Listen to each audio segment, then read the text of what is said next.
Funkcionisanje biorezonantne metode zasnovano je na biofizičkim principima. Da bismo ovo potpuno razumeli, moramo da poštujemo to da je materija, odnosno svako ljudsko telo, sačinjeno od miliona čestica kondenzovane energije. Materija ima dvostruki karakter, i kao čestica i kao energija koja emituje zračenje, što znači da svaka materija ima svoju karakterističnu talasnu dužinu i karakterističan frekvencijski obrazac. Imaju ga, na primer, i bakterije, toksini ili hrana.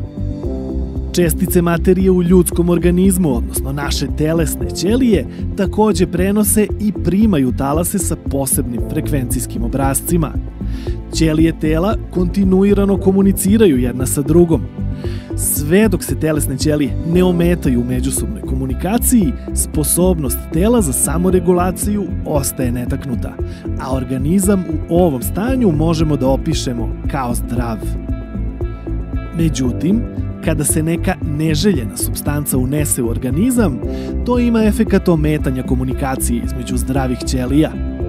Na posledku, ovaj poremećaj u frekvencijskom obrascu izaziva da i ćelije počnu da funkcionišu izmenjeno i nepravilno.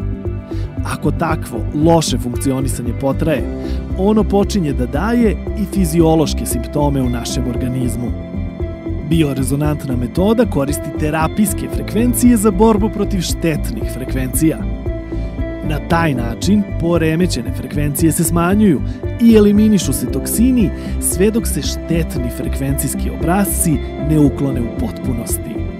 Ćelije su tada ponovo u stanju da komuniciraju na neometan način, a obnavljaju se samoregulacija i moć samoizlečenja našeg tela.